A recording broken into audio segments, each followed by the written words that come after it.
Hello everyone, and welcome to a new episode of the Geopolitical Pickle. From the dawn of time, people have seen themselves connected with land, language and religion, and today's story is one of brotherhood across borders.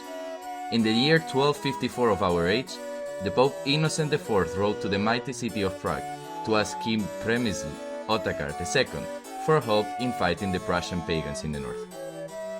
The king gratefully accepted the proposal, and alongside a fort of 6,000 brave men, went to what was later called the First Northern Crusade and the First Czech Crusade.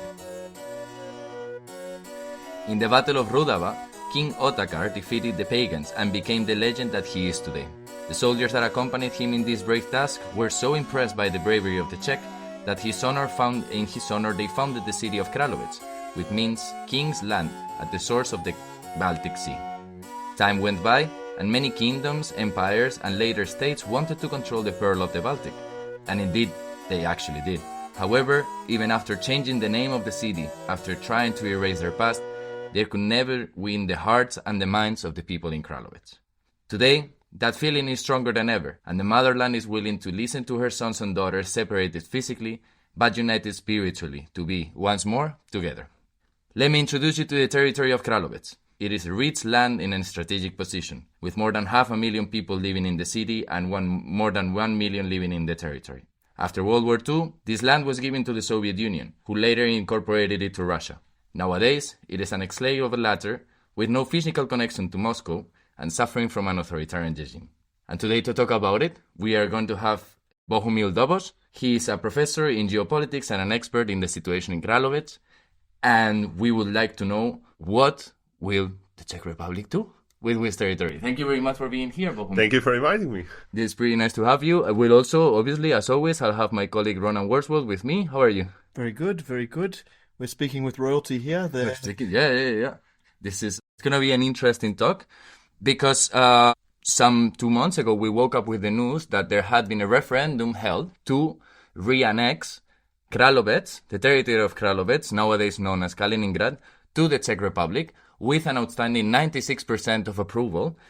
The territory decided that they wanted to join the Czech Republic. So now we're going to start understanding a little bit how can this work? How can the Czech Republic actually annex back the territory of Královec? And for that, I want to start, Bohumil, asking you a little bit, what can the referendum do? Does this give the legitimacy for the Czech Republic to then claim back Královec?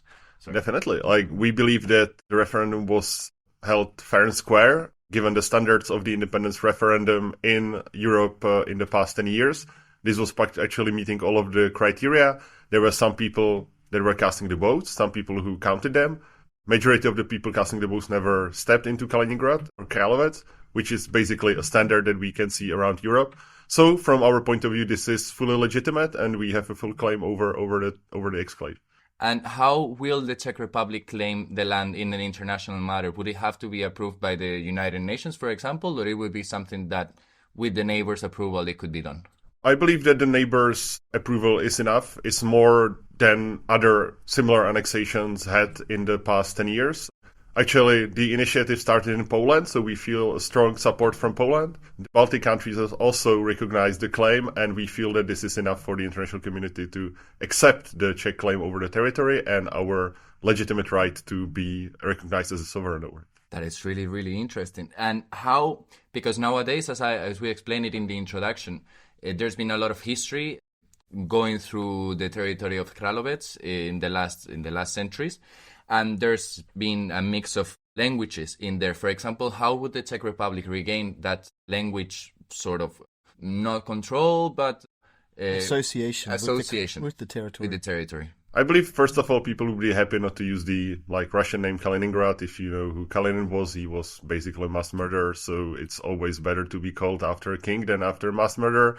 And we believe that the people of Kaliningrad, or currently Královec, won't be having much trouble to meet the language criteria of majority of the Czech internet, meaning that they would be incorporated into our language domain quite easily. And if they had any troubles, of course, we can provide the interpreters.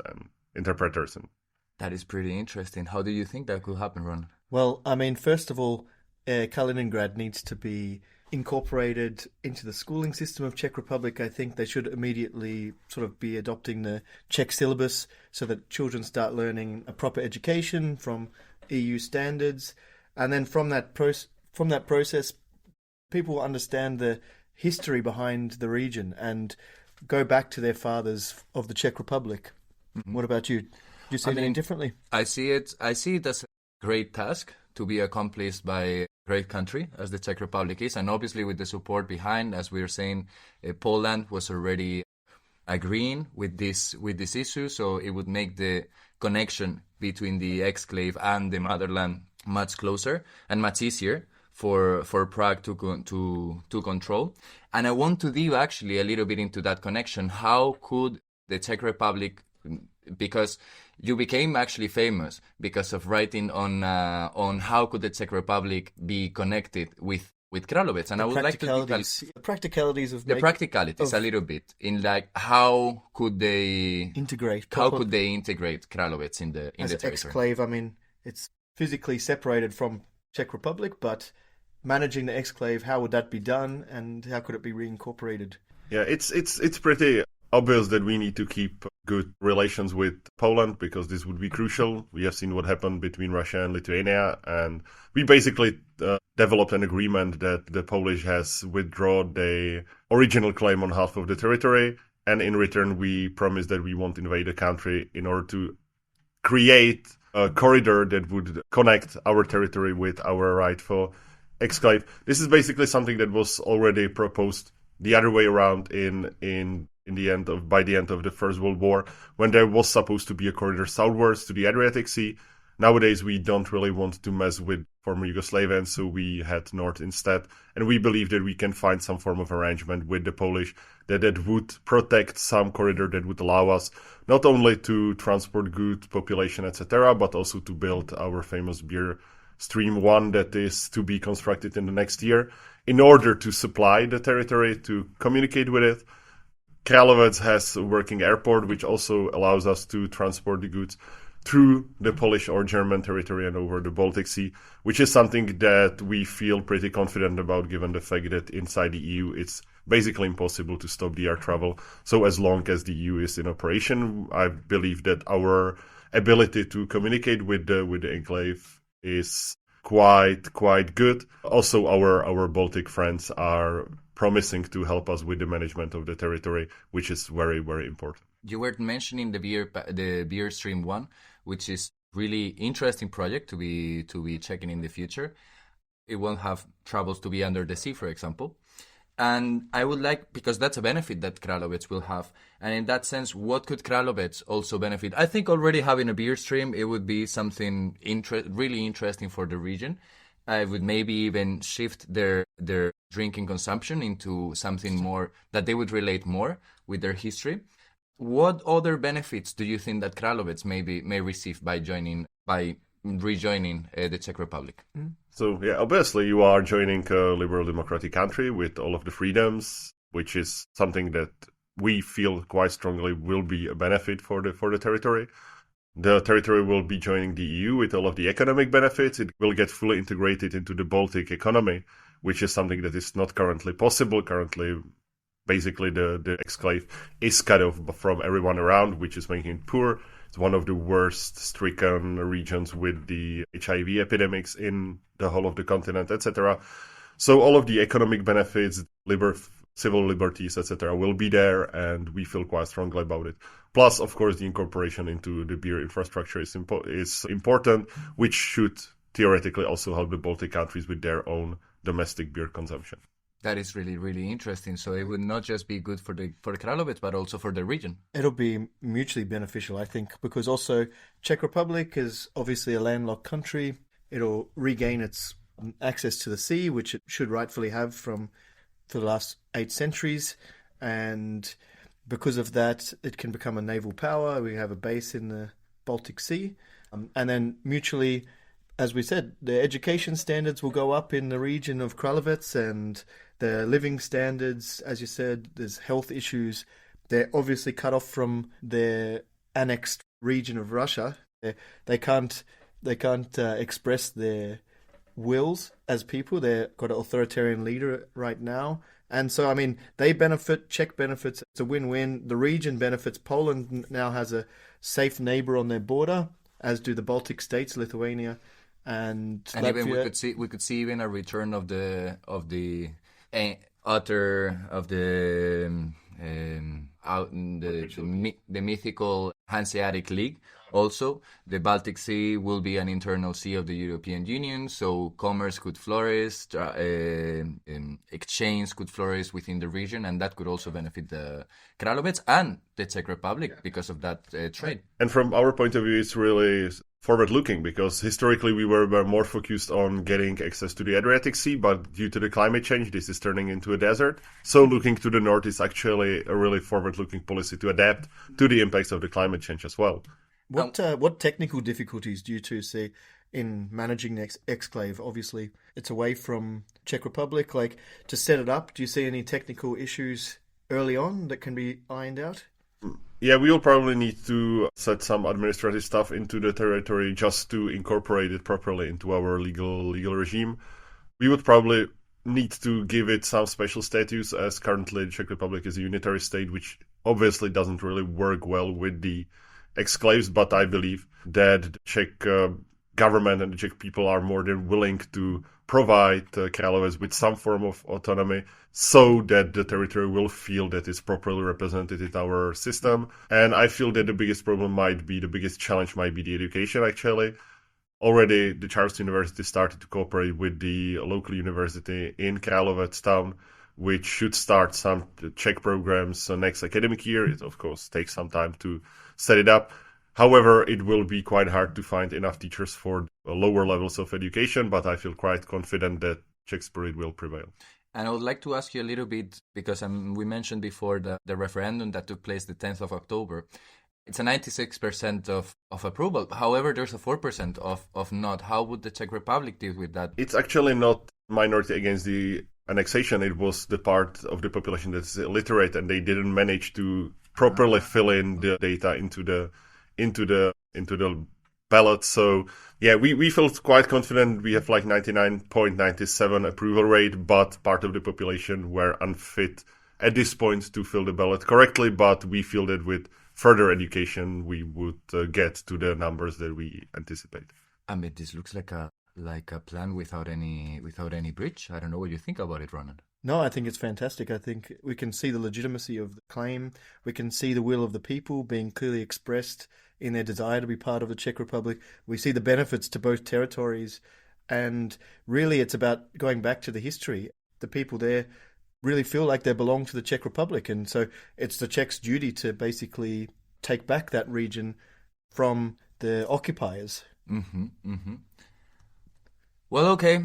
These have been some few minutes of why Královec should be part of the Czech Republic. It may sound crazy. It may have sounded super crazy. To me, it sounded really fair. I think that we gave a good account of it. But what we wanted for you to understand is how these historical claims over some territories actually come to place. You just need to give certain answers to certain questions that can be answered in a conversation, but that then when put into practice, they may actually be really difficult or make no sense. Because the reality is that the people in Královec, or how nowadays is called is Kaliningrad, they are Russian and they speak Russian. And it's been a territory that in the beginning of the 20th century was part of the German Empire. Later on, was part of the Soviet Union. Now it's an exclave of Russia, and it's the only access of Russia to the Baltic Sea, actually.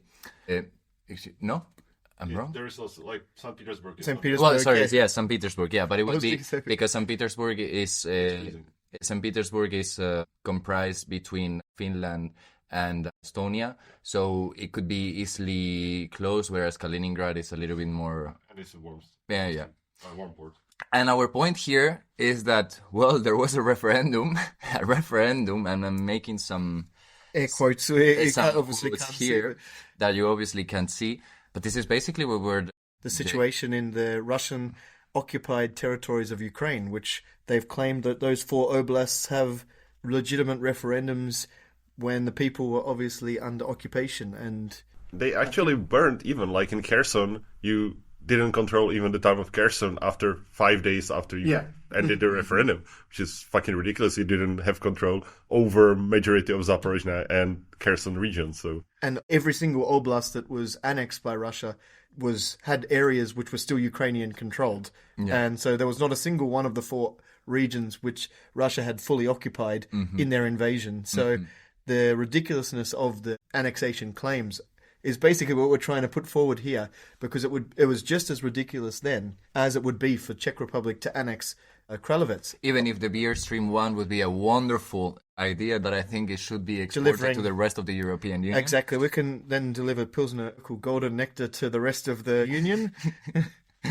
But yeah, I mean, this was our idea, and we want to also talk to you a little bit about how this actually came into place.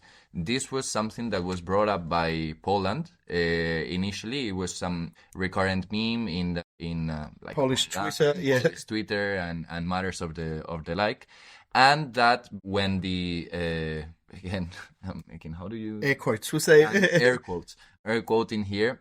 When the air quotes referendums took place in the occupied regions of Ukraine, basically that's how we saw it. Like how we want to explain to you also how it started. I mean, this started as a, so to say, popular meme that developed into even the case of Královec / Kaliningrad, developed into some trend where people were posting online, how could it be done? Here we have Professor Bohumil Dobos. He's a professor of geopolitics in Charles University, and he made this thread online on like how to manage exclave, which became rapidly trendy.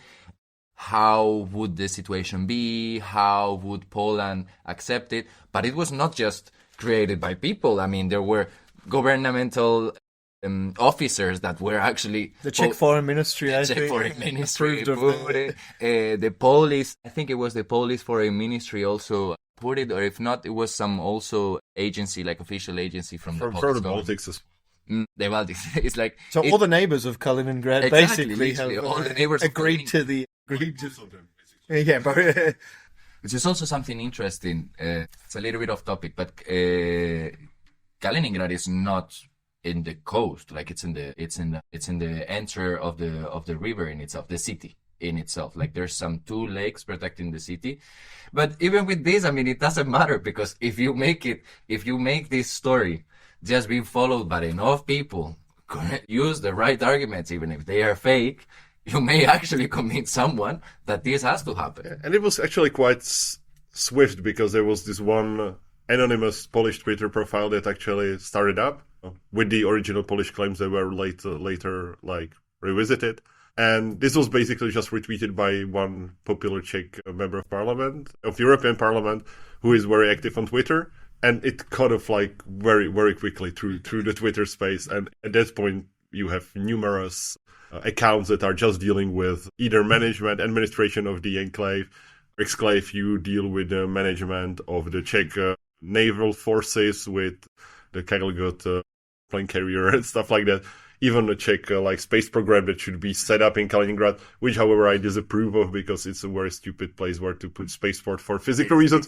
But yeah, it's the best place if you want to build it on a Czech territory. But still, I would not be really fond of that. But yeah, this is something that really trended a lot. There was a huge amount of different articles written about it. And actually, what was the best thing was that at the beginning, some of the Russian propaganda channels took it seriously, which was probably the best thing ever, because they started to accuse Czech Republic and Poland from attempting plotting to invade the territory, stuff like that. And it actually resonated, from as far as I know, it resonated in the Russian space for a couple of days, because before someone realized that it's actually stupid. I mean, obviously here we've been having a joke, and we're not really serious about Czech Republic annexing Kaliningrad, but yeah. I still think that the beer stream 1 is a great opportunity. But it just goes to show like how ridiculous it is in the current international system for any country to be occupying another territory and trying to claim it that it's their own based on ridiculous historical claims. Yes, because I mean, we know that you can have, I mean, as states are created, as states are now, obviously there's historical claims over their own territories and so on. But when those historical claims clash with the reality of a sovereign territory nowadays, what we come is with a massive problem, because the people in those territories are not part of the other territory. This is really complicated. It is complicated. I'm not gonna say that it's not.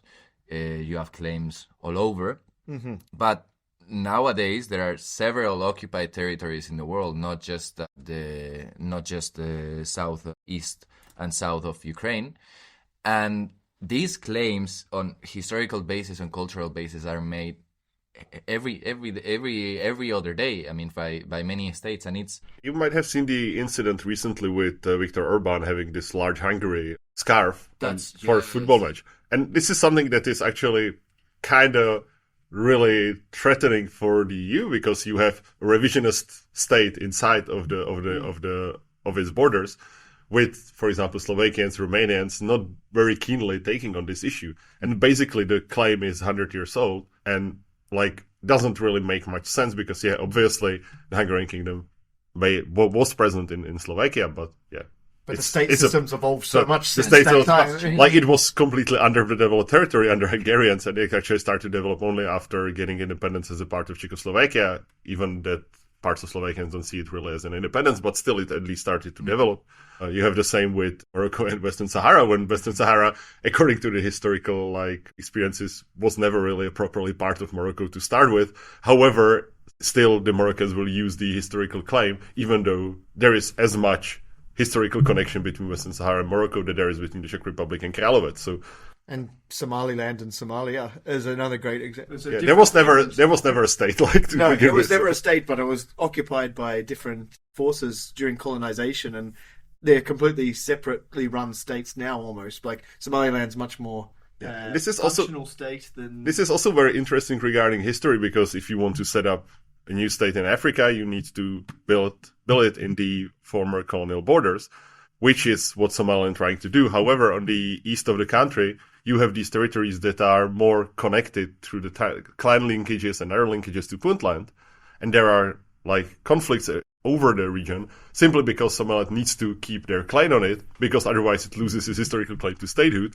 while Puntland says this is ridiculous, because this territory is logically connected to Puntland with every other ties, which is not really being disputed. However, Somaliland wants to become recognized. It needs to be in these historical borders. So once again, issue of history is repeated, but in very different contexts. Yeah. Well, with this, what we want to leave you with a reflection that I don't know if my colleagues will agree, but I would likely disagree with you, which is, if you're receiving this information, not disinformation, this kind of information.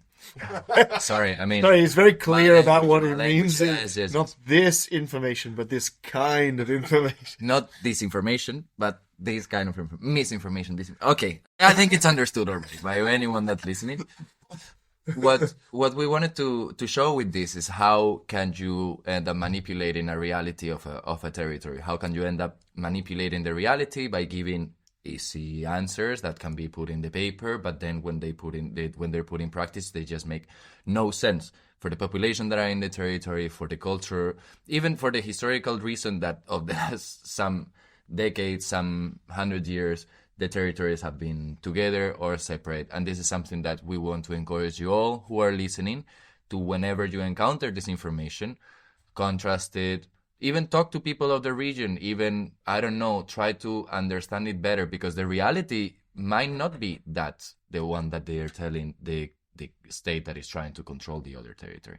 I don't know if this is something that you share, guys. I think, any information you get, you should be somewhat critical of and understand the source of the information and the inherent biases that they have surrounding the situation. I think it's almost impossible to get information that doesn't have bias. Even the three of us have our own biases based on what we believe. So I think whatever information you have, you should look at with a critical eye. And I think that's a good lesson just for life, not even just in geopolitics, but about everything. Yeah, I would just add to what Godfrey said quite correctly from my point of view, is that if you want to understand these complicated situations, of course, you need to look into history, but the history is not determining. And if someone tells you that something needs to happen because of some historical reasons, they are basically trying to push some narrative that suits them. Like, history is important. It's a huge factor, but it's never determining for the future. Exactly. What determines the future is what's happening now. So having some claims that are lying back in 100 years ago, something someone said 30 years ago, something like that, is usually just cherry picking stuff just to promote your current political agenda. And if you want to know, like, in my opinion, one last thing is that history changes. I mean, that is literally why we study history, because it's a constant process of changes. So, yeah, just take your information with a grain of salt. Try to speak with the people.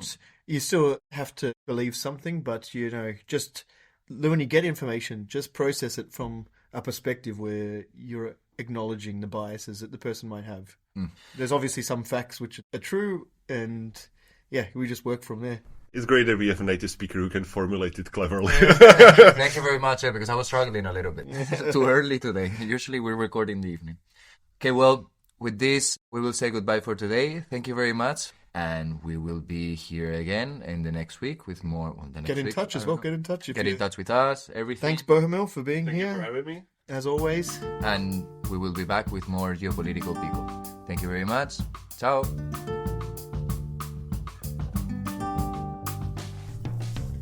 The Geopolitical Pickle is created by Ronan Wordsworth and Juan Francisco Muñoz, two geopolitical studies postgrads from Charles University in Prague, Czech Republic. Follow us on Instagram at The Geopolitical Pickle or Twitter at The Geopickle for more content, and follow us on every podcast platform.